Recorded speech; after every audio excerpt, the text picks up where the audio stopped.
Tantas cosas de la historia de África se han perdido y por ello cabe afirmar que se trata de un continente de reinos olvidados.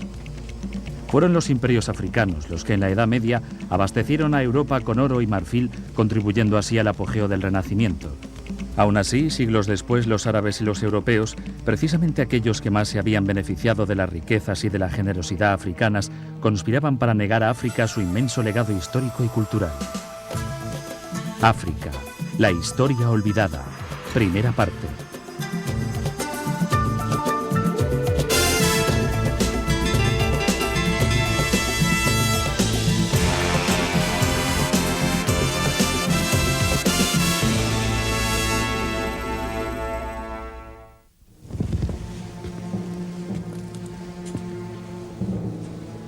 Los exploradores blancos se negaban a creer que los africanos negros fueron capaces de hacer algo más que construir cabañas de barro y profesar religiones y creencias paganas.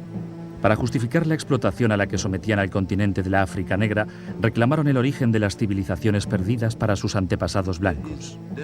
En el mundo occidental realmente existe la opinión más que tendenciosa de que los africanos son pueblos sin historia propia.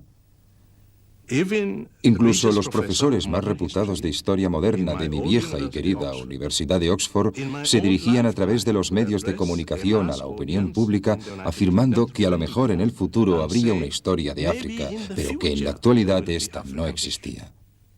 Según ellos, solo existía la historia de los europeos en África y el resto era una inmensa oscuridad históricamente hablando, y que esa oscuridad, evidentemente, no era ningún tema de investigación histórica.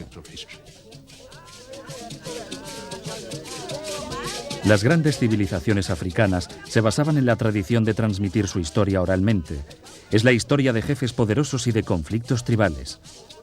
Esas historias se transmitían contándolas de generación a generación, pero con el paso del tiempo, la memoria colectiva de estos pueblos en parte se perdió y así se olvidaron incluso los nombres de los reyes. Sin una historia escrita, los antaño poderosos imperios de la África negra se volvieron tan vulnerables como su tierra.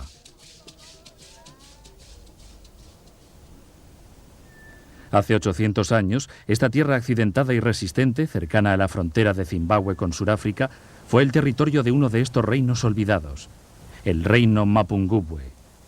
Todos los signos externos de su civilización habían desaparecido hace mucho tiempo, pero aún los comerciantes sabían de sus antepasados gracias a lo que estos les habían contado.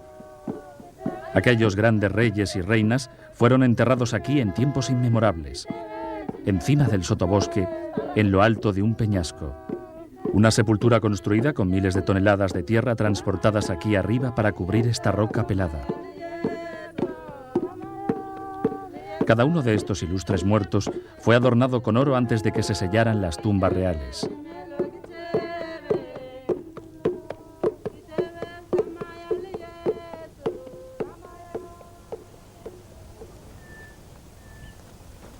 Ocho siglos más tarde, en 1932, un explorador de origen Boer, impulsado por el afán de encontrar oro, persuadió a los aborígenes del lugar para que le llevaran al cementerio antiguo de Mapungubwe. Hoy este explorador, Ernst van Gran, vuelve a recordar aquel viaje. Bueno, mi abuelo era buscador de oro. Siempre iba en busca de oro y de otros metales preciosos. La verdad es que pasó casi 5 años buscando este lugar. Siglos de superstición habían protegido estas sepulturas reales del saqueo y su guía ni siquiera quería arriesgarse a mirar a esta montaña sagrada, temiendo que como castigo podía quedarse ciego. Entre los comerciantes locales, esta colina es conocida como Colina del Chacal, porque creen que aquí habitan espíritus malignos y ocurren fenómenos extraños. Bueno, al acercarse a la montaña, se encontraron con esta roca vertical. Parecía imposible de escalar. Entonces descubrieron este paso secreto situado a mi espalda que conduce a la cima.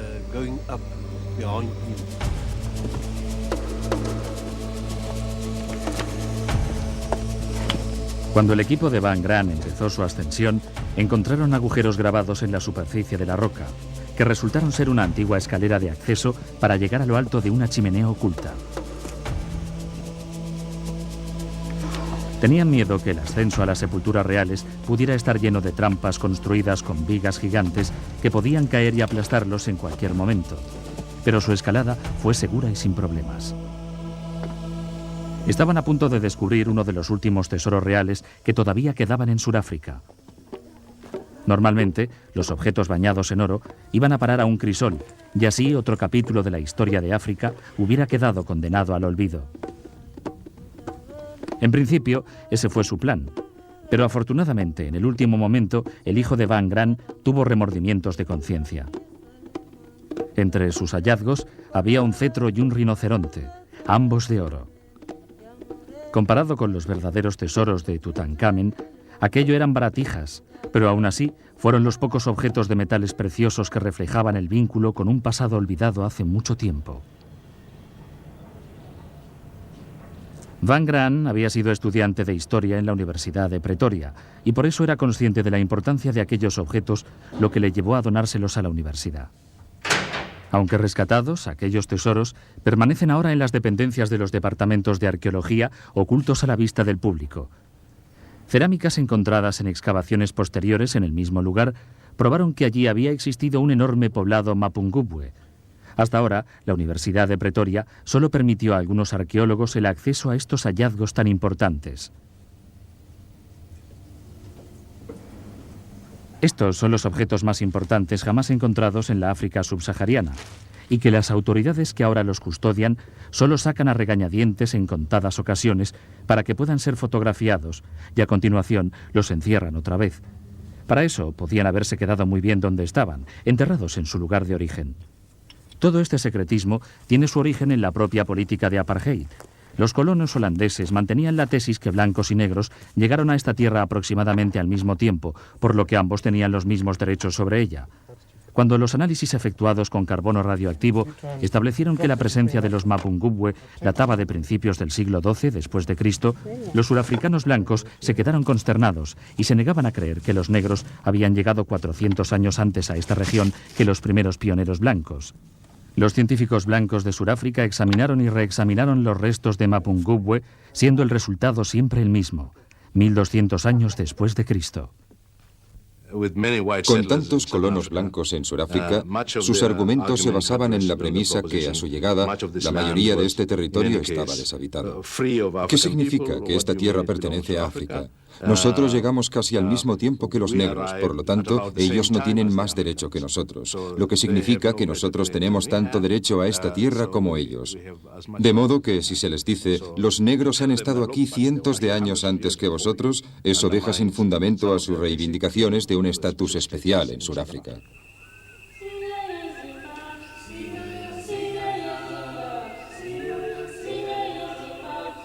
Esta civilización fue antigua, próspera y negra, pero lo que les pasó sigue siendo un misterio todavía.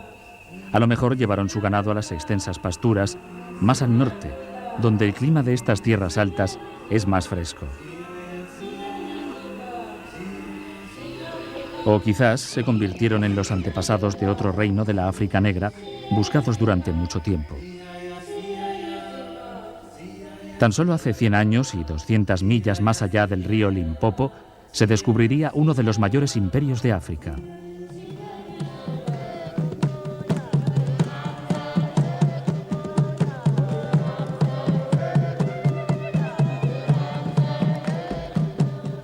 Mientras Europa vivía la Edad Media, Sudáfrica estaba dominada por el reino del Gran Zimbabue. Sus reyes reinaban desde una corte cercada por un muro enorme que tenía una altura de 25 pies y un grosor de 16 pies. Se sabe muy poco sobre este imperio, incluso los nombres de sus reyes cayeron en el olvido. Sabemos que poseían miles y miles de cabezas de ganado y suministraban oro y marfil a los comerciantes suajili en la costa este. Esto suponía el primer vínculo del comercio africano con el mundo. Hoy, el país de Zimbabue debe su nombre a aquel antiguo reino, ya que Zimbabue significa la gran casa de piedra.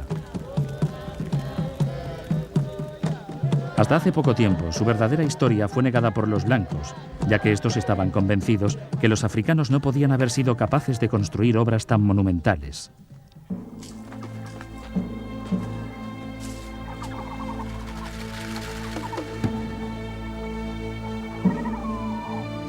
Hace siglos que los europeos soñaban con encontrar una civilización próspera y rica, perdida en algún lugar salvaje en el interior de la África negra.